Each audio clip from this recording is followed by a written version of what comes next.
Ethics with S. Ansari remains the best ever choice. Do you know that ethics paper is the only paper in general studies that pays more with less efforts?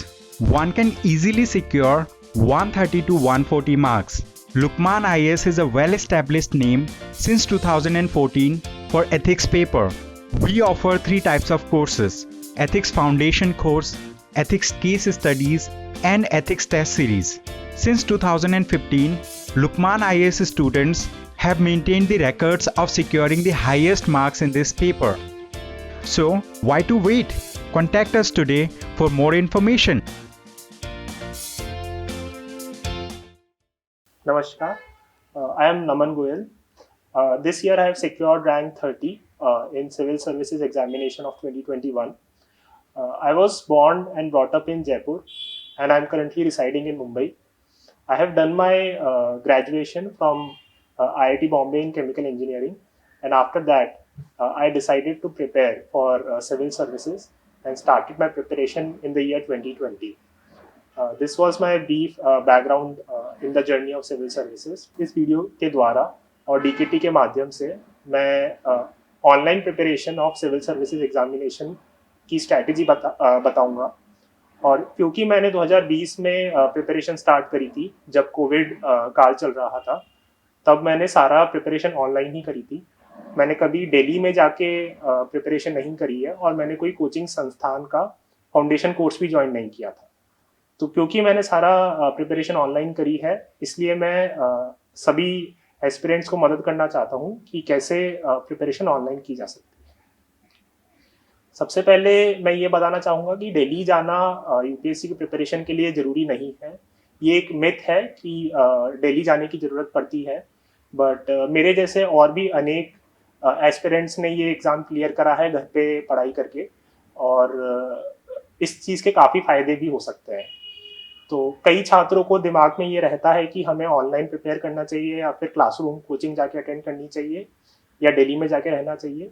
तो सबसे पहले online attend करने के ये फ़ायदे हैं कि हम अपने फ्लेक्सिबिलिटी के हिसाब से शेड्यूल बना सकते हैं। हमें लगता है कि कोई क्लास हमें अभी अटेंड करनी है या शाम को अटेंड करनी है, तो हम वो अटेंड कर सकते हैं, तो फ्लेक्सिबिलिटी रहती है। सेकेंडली, हम अपने घर पे बैठ के काफ़ी टाइम सेव कर सकते हैं, क्योंकि हमें कम्यूट नहीं करना पड़ेगा, हमें ट्रैवल नहीं करना पड़ेगा, क्लासरूम्स में नहीं जाना पड़ेगा। तो उस वजह से हमारा काफ़ी समय बचता है, और हम जो वीडियोस हैं या फिर जो क्लासरूम का मटेरियल अगर हम ऑनलाइन पढ़ते हैं, तो हम उनको स्पीड बढ़ा के भी देख सकते हैं, तो उससे भी थोड़ा टाइम बचता है। इसके अलावा जो वर्किंग प्रोफेशनल्स हैं या फिर जो दूर दराज इलाकों में रहते हैं भारत के, उनको लगता है कि या तो उनके पास फाइनेंशियल रिसोर्सेज की कमी है या फिर वो दिल्ली आके पढ़ाई नहीं कर सकते हैं, तो उनके लिए भी ऑनलाइन प्रिपरेशन एक बहुत अच्छा माध्यम है। तो ये सारे फ़ायदे मैंने सिविल सर्विसेज की ऑनलाइन प्रिपरेशन के बारे में बताए, पर कुछ चैलेंजेस जो मुझे और बाकी अन्य छात्रों को भी फेस करने पड़े हैं, वो ये हैं कि ऑनलाइन प्रिपेयर करते वक्त हमें टीचर का और मेंटर का डायरेक्ट गाइडेंस नहीं मिलता है। तो कभी कभार गाइडेंस की कमी होने की वजह से थोड़े प्रिपरेशन जर्नी में हम भटक सकते हैं। तो उसके लिए यूट्यूब और टेलीग्राम चैनल्स काफ़ी अच्छे ऑनलाइन प्लेटफॉर्म्स हैं। इसके अलावा मुझे ये भी लगता है कि कभी कभी ऑनलाइन प्रिपरेशन या घर पे प्रिपरेशन करने में हमें मोटिवेशन की थोड़ी कमी रहती है, क्योंकि हमारे पास एक पीयर ग्रुप नहीं होता, छात्रों और दोस्तों का सपोर्ट नहीं होता, तो हम अपने रास्ते से वापस भटक सकते हैं या फिर डीमोटिवेट हो सकते हैं। तो ये कुछ कारण है जिसकी वजह से ऑनलाइन प्रिपरेशन थोड़ी मुश्किल हो सकती है। बट अगर आपको लगता है कि आप में मोटिवेशन है, आपको क्लियर करना है सिविल सर्विस एग्जामिनेशन, तो ऑनलाइन माध्यम काफ़ी कॉस्ट इफेक्टिव, काफ़ी टाइम सेविंग और काफ़ी फ्लेक्सिबल एक माध्यम है सिविल सर्विसेज प्रिपरेशन के लिए। इसके बाद मैं अपनी जर्नी के बारे में बताना चाहूँगा। मैंने अपना सिविल सर्विसेज की तैयारी जनवरी 2020 में स्टार्ट करी थी, और तुरंत उसके बाद ही, क्योंकि कोविड काल स्टार्ट हो गया था, तो मैंने ऑनलाइन ही सारा प्रिपेयर करने का स्टार्ट किया। मैंने शुरुआत एनसीईआरटी बुक्स पढ़ने से स्टार्ट करी। मैंने एनसीईआरटी बुक्स जो हैं वो ऑनलाइन ही डाउनलोड करी थी या फिर यहाँ के लोकल मार्केट से मंगा ली थी, और उनको फिर पढ़ने के बाद मैंने उनके नोट्स बनाए। उस प्रोसेस में मुझे 1 से 2 महीने लगे और मैंने पूरी एनसीईआरटी समझी सारे बेसिक फंडामेंटल जितना भी मटेरियल मुझे कवर करना था वो मैंने कवर किया और उनके नोट्स बनाए। इसके साथ साथ मैंने करंट अफेयर समझने के लिए यूट्यूब पे बाईजूस का डेली द हिंदू एनालिसिस आता है, तो मैंने उसको पढ़ा और उससे मुझे समझ में आया कि हमें द हिंदू न्यूज़पेपर में क्या समझना चाहिए, क्या पढ़ना चाहिए, क्या हमारे रेलेवेंट है और क्या हमारे लिए रेलेवेंट नहीं है। तो मैंने शुरू के 1-2 महीने ऐसे ऑनलाइन यूट्यूब न्यूज़ एनालिसिस को देखा और समझा कि हमारे सिलेबस का क्या पार्ट है और क्या हमारे सिलेबस का पार्ट नहीं है। धीरे धीरे जब मुझे समझ में आने लगा कि ये चीज़ें हमारे लिए रिलेवेंट है, उसके बाद फिर मैंने यूट्यूब चैनल्स को छोड़ के खुद ही द हिंदू न्यूज़पेपर पढ़ना स्टार्ट कर दिया। और फिर उसके बाद मुझे द हिंदू न्यूज़पेपर पढ़ने में लगभग 1 से 1.5 घंटा प्रतिदिन लगता था। और उस 1 से 1.5 घंटे में मैं उस द हिंदू न्यूज़पेपर के ऑनलाइन एवर नोट पे नोट्स भी बनाता था। तो ये सारी चीज़ें मैंने घर बैठे ही ऑनलाइन ही की है और न्यूज़पेपर्स को पढ़ के ही मैंने सारा समझा है कि कैसे करंट अफेयर्स कवर किए जाए। जब ये प्रोसेस ख़त्म हो गया उसके बाद मैंने स्टैंडर्ड बुक्स पढ़ना स्टार्ट करी, जैसे कि लक्ष्मीकांत है पॉलिटी के लिए या स्पेक्ट्रम है हिस्ट्री मॉडर्न हिस्ट्री के लिए। इसी प्रकार की और भी किताबें हैं, तो वो सब मैंने घर बैठे ही मंगाई और घर बैठे ही पढ़ना स्टार्ट किया। उनके मैंने शॉर्ट नोट्स और अपने लिए ऑनलाइन और ऑफलाइन दोनों तरह के नोट्स बनाए जिनमें भी मैं कंफर्टेबल फील करता था। और इस तरह के बुक से मैंने जो स्टैंडर्ड मटेरियल है प्रीलिम्स और मेंस के लिए वो कवर किया। यहाँ पे मैं कुछ पर्टिकुलर ऑनलाइन रिसोर्सेज का जिक्र जरूर करना चाहूँगा जो काफ़ी महत्वपूर्ण है और जो घर बैठे ऑनलाइन कहीं से भी पढ़े जा सकते हैं। सबसे पहले मैं आर्ट एंड कल्चर की बात करूँगा। आर्ट एंड कल्चर के लिए एक CCRT की वेबसाइट है जो कि काफ़ी महत्वपूर्ण है और उससे पढ़ के हम काफ़ी सारा आर्ट एंड कल्चर कवर कर सकते हैं। तो ये एक ऑनलाइन रिसोर्स का काफ़ी अच्छा माध्यम है। ज्योग्राफी की मैं बात करूँ तो PMF IAS की एक वेबसाइट है जिसमें काफ़ी सारा ज्योग्राफी कवर होता है और वो भी समझने में काफ़ी मदद करता है। इसके अलावा मॉडर्न हिस्ट्री के लिए मैंने प्रतीक नायक की PPT और स्लाइड्स हैं उनको पढ़ा था, वो भी ऑनलाइन अवेलेबल है। तो आप स्पेक्ट्रम के साथ साथ उस स्लाइड्स को भी पढ़ सकते हो और उन्हीं नोट्स को मैंने बना के उसी से मॉडर्न हिस्ट्री पूरा फॉलो किया है। तो वो भी पूरा ऑनलाइन ही मैंने अपने कंप्यूटर पे किया था। इसके अलावा कुछ और सब्जेक्ट्स की बात करी जाए जैसे कि इकोनॉमी में मृणाल की वीडियोस मैंने देखे हैं, वो वीडियोस वेबसाइट्स पे अवेलेबल हैं और काफ़ी अच्छे से कवर करते हैं इकोनॉमी को। इसके अलावा और भी जो चीज़ें हैं जैसे कि इकोनॉमिक सर्वे है या बजट है या गवर्नमेंट स्कीम्स हैं, ये सब भी विभिन्न कोचिंग इंस्टीट्यूट्स अपने यूट्यूब चैनल्स पे डालते रहते हैं और वो सारे अवेलेबल रहते हैं, तो उनसे हम ये सारे टॉपिक्स ईजिली कवर कर सकते हैं। तो ये मेरा मेजर प्रीलिम्स के लिए था। मेंस के लिए कुछ टॉपिक्स रहते हैं जैसे कि वर्ल्ड हिस्ट्री है जो मैंने श्रेयंस कुमार सर के नोट्स पढ़े थे, उनके टेलीग्राम चैनल पे ऑनलाइन अवेलेबल है, तो मैंने उसी से पढ़ के पूरा वर्ल्ड हिस्ट्री कवर किया था। तो इस प्रकार से आप काफ़ी सारे कंटेंट जो है वो ऑनलाइन ढूंढ के और उन्हीं को कवर करके सारा प्रिपेयर कर सकते हैं। ऑनलाइन माध्यम में टेलीग्राम चैनल बहुत मदद करते हैं क्योंकि टेलीग्राम चैनल पे काफ़ी सारा बुक्स मटेरियल्स रिसोर्सेज कोचिंग के नोट्स वगैरह उपलब्ध रहते हैं और उनको डाउनलोड करके हम काफ़ी सारी चीज़ें पढ़ सकते हैं। इसके बाद मैं बात करूँ आंसर राइटिंग के लिए, तो मैंने आंसर राइटिंग तब शुरू करी जब मेरा सारा प्रिपरेशन ऑफ स्टैंडर्ड बुक्स ख़त्म हो गया।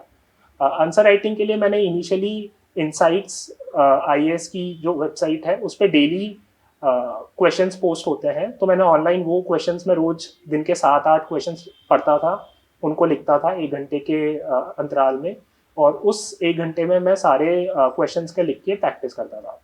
तो शुरू के कुछ 1 महीने से लेके 1.5 महीने तक मैंने ये काम किया। एक बार जब मुझे समझ में आने लगा कि कैसे आंसर राइटिंग करनी है और क्या मटेरियल इन आंसर्स लिखने के लिए सफिशिएंट है, उसके बाद मैंने टॉपर्स की कॉपीज देखना स्टार्ट करी। तो काफ़ी सारे कोचिंग इंस्टीट्यूशंस जैसे कि विजन IAS या फोरम IAS ये सब भी अपने वेबसाइट्स पे इस तरह के टॉपर की कॉपीज डालते रहते हैं। तो उन टॉपर्स की कॉपीज़ को देख देख के आप काफ़ी कुछ समझ सकते हैं कि टॉपर्स कैसे लिखते हैं, उनके लिखने का तरीका क्या है, वो क्या स्ट्रक्चर फॉलो करते हैं, किस तरह से एग्जाम्पल्स या मैप्स डायग्राम्स वगैरह का इस्तेमाल करते हैं अपने आंसर्स में। तो ये सब भी क्योंकि ऑनलाइन अवेलेबल है तो मैं ऑनलाइन देख देख के ही टॉपर्स की कॉपीज से सीखा हूँ। एक बार मैंने आंसर राइटिंग में थोड़ी प्रैक्टिस कर ली, उसके बाद मैंने कुछ कोचिंग इंस्टीट्यूशंस के टेस्ट सीरीज खरीदे, मेंस के टेस्ट सीरीज खरीदे, और उन मेंस की टेस्ट सीरीज को ही मैंने घर पे लिखा है। तो मैं घर पे 3 घंटे का टाइमर लगा के उन प्रॉपर एक सेटअप में उन आंसर्स को लिखता था, और उन आंसर्स को मैं ऑनलाइन घर पे ही लिख के ऑनलाइन सबमिट करता था, और वो चेक करके फिर वापस भेज देते थे। तो मैंने सारे जितने भी आंसर्स लिखे हैं वो भी घर बैठ के ही करे हैं, और ये किसी भी देश के किसी भी कोने में किया जा सकता है। तो ऑनलाइन मेंस की टेस्ट सीरीज मैंने ज्वाइन करी थी। इसके बाद मैं प्रीलिम्स की बात करूँ, तो प्रीलिम्स के लिए भी मैंने लगभग 40 से 50 मॉक टेस्ट लिखे थे दोनों ही प्रीलिम्स में। ये क्योंकि ये मेरा सेकंड अटेम्प्ट था, तो मैंने इस बार भी 40 प्रीलिम्स के मॉक टेस्ट लिखे, पिछली बार भी मैंने 40 के मॉक टेस्ट लिखे थे। प्रीलिम्स के मॉक टेस्ट भी मैंने ऑनलाइन ही डाउनलोड किए। टेलीग्राम चैनल्स पे काफ़ी सारे मॉक टेस्ट अवेलेबल रहते हैं विभिन्न कोचिंगों के, और उन्हीं से मैंने डाउनलोड करके उनको मैं ऑनलाइन अटेम्प्ट करता था। मैं लैपटॉप में ही उनको खोल लेता था और 2 घंटे का टाइमर लगा के उनको अटेम्प्ट करता था, और उनके सोल्यूशंस भी मैं लैपटॉप पे या फिर प्रिंटेड फॉर्म में ही देखता था। तो ये मेरा प्रीलिम्स के मॉक टेस्ट अटेम्प्ट करने की स्ट्रैटेजी थी ऑनलाइन घर बैठे ही। इसके अलावा काफ़ी सारा प्रीलिम्स का मटेरियल जो है वो स्पेशली करंट अफेयर्स के पर्सपेक्टिव से मंथली मैगजीन्स या PT365 टाइप की मैगजीन्स में मिल जाता है। ये जो सारी मैगजीन्स हैं ये सब भी ऑनलाइन अवेलेबल रहती हैं। विजन IAS की PT365 काफ़ी अच्छा माध्यम है इनको कवर करने के लिए। तो मैंने विजन की ही ऑनलाइन डाउनलोडेड मैगजीन्स पढ़ के ही करंट अफेयर्स प्रीलिम्स के लिए भी कवर किया था। इसके अलावा जैसा मैंने बताया, न्यूज़पेपर्स भी मैंने ऑनलाइन सब्सक्राइब किए, पढ़े, और वहीं से मैंने सारा करंट अफेयर्स कवर किया था। तो ये मेरा मोर और लेस प्रीलिम्स की स्ट्रैटेजी थी, घर बैठ के कैसे मैंने ऑनलाइन प्रीलिम्स की तैयारी करी। मेंस का मैंने आंसर राइटिंग जैसे बताया वैसे ही कवर किया, और जो भी वैल्यू एडेड मटेरियल कुछ रहते हैं, जैसे हमें मेंस में फैक्ट्स लिखने ज़रूरी हैं, या फिर गवर्नमेंट स्कीम्स लिखना ज़रूरी है, या कमिटी रिकमेंडेशंस कुछ लिखना है, तो ये सब हम वैल्यू एडेड मटेरियल जो होते हैं कोचिंग्स के, वो भी सब ऑनलाइन अवेलेबल रहते हैं उनकी वेबसाइट्स पे। तो हम उनसे डाउनलोड करके हमारे नोट्स जो हैं उनको एनरिच कर सकते हैं, और उसी में डाल के उनको अपने नोट्स में और आंसर्स में लिख सकते हैं। तो इसके लिए मैंने विजन IAS का वैल्यू एडेड मटेरियल उनके वेबसाइट पे अवेलेबल है, उसको डाउनलोड किया, उसमें से पढ़ा, और कुछ जो कमियां मेरे नोट्स में थी वो मैंने वहाँ से डाली। तो ये भी एक बहुत अच्छा ऑनलाइन माध्यम है। इसके बाद मैं बात करना चाहूँगा इंटरव्यू के लिए। इंटरव्यू की मोर और लेस पढ़ाई जो होती है वो करंट अफेयर्स और आपके डिटेल्ड एप्लीकेशन फॉर्म के बेसिस पे ही होती है। तो ये जो सारा मटेरियल है करंट अफेयर्स का वो अगेन ऑनलाइन अवेलेबल रहता है, और डिटेल्ड एप्लीकेशन फॉर्म का जो मटेरियल है वो आप गूगल करके या इंटरनेट सर्च करके सारा डाउनलोड कर सकते हैं। इसमें आपको आपके बैकग्राउंड, आपका स्टेट, ग्रेजुएशन सब्जेक्ट, हॉबीज़, इन सब चीज़ों के ऊपर थोड़ी डिटेल्ड इन्फॉर्मेशन होनी चाहिए, और ये आप विभिन्न वेबसाइट्स को खोल के और उनको पढ़ के ये सब चीज़ें सीखी जा सकती है। मॉक टेस्ट देना थोड़ा ज़रूरी है, मॉक इंटरव्यूज़ देना थोड़ा ज़रूरी है इंटरव्यू के लिए, और पर्सनैलिटी टेस्ट में इंटरव्यूज़ के लिए इंटरव्यूज़ की तैयारी आप अगर दिल्ली जाके ही कुछ टेस्ट दें या मॉक इंटरव्यूज़ दें तो बेहतर रहता है।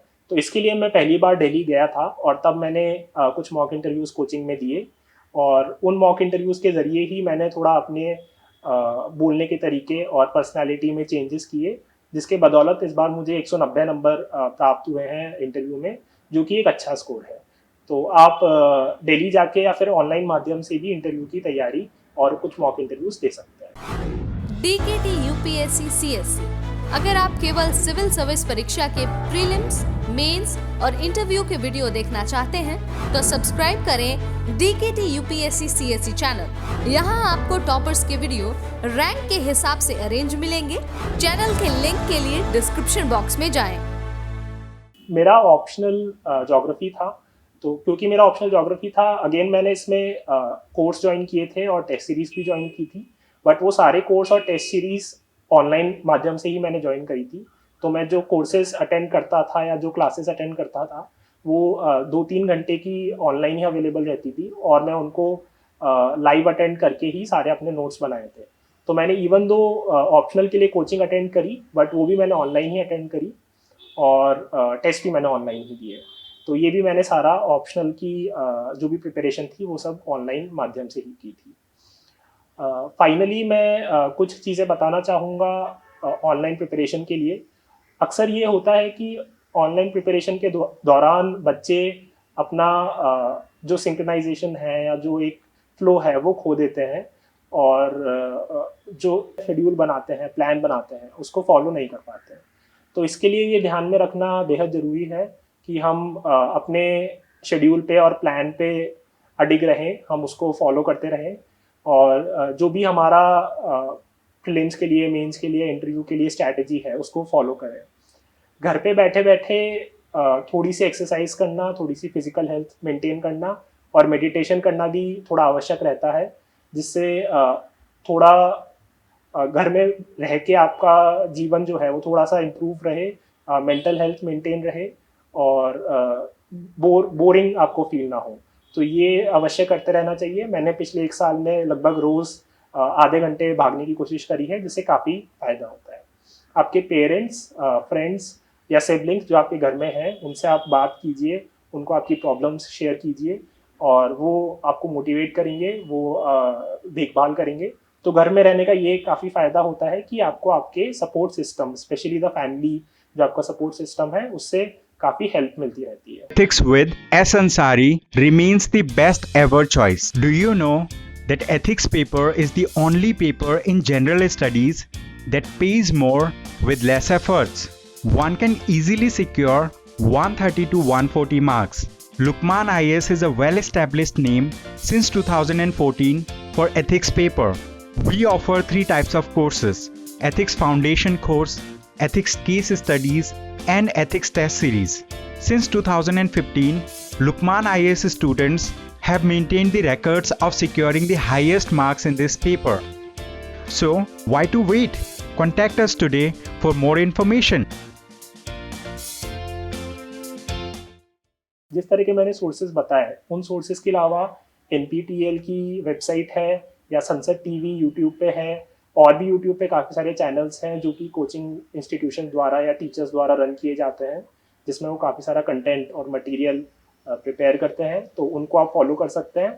बट एक चीज़ का ध्यान रखिए कि सोशल मीडिया पे ज़्यादा समय व्यर्थ ना कीजिए, क्योंकि सिविल सर्विसेज की प्रिपरेशन में काफ़ी डेडिकेटेड तरीके से आपको मेहनत करनी पड़ती है। तो टेलीग्राम पे या यूट्यूब पे आप उतना ही देखें जितना आपके सिलेबस के अंदर का है, जितना आपके काम का है, और फेसबुक या इंस्टाग्राम जैसे सोशल मीडिया से आप थोड़ा दूर रहने की कोशिश कीजिए, क्योंकि ऑनलाइन माध्यम में ये थोड़ा कॉमनली होता है। तो मैं इसी के साथ अंत करना चाहूँगा।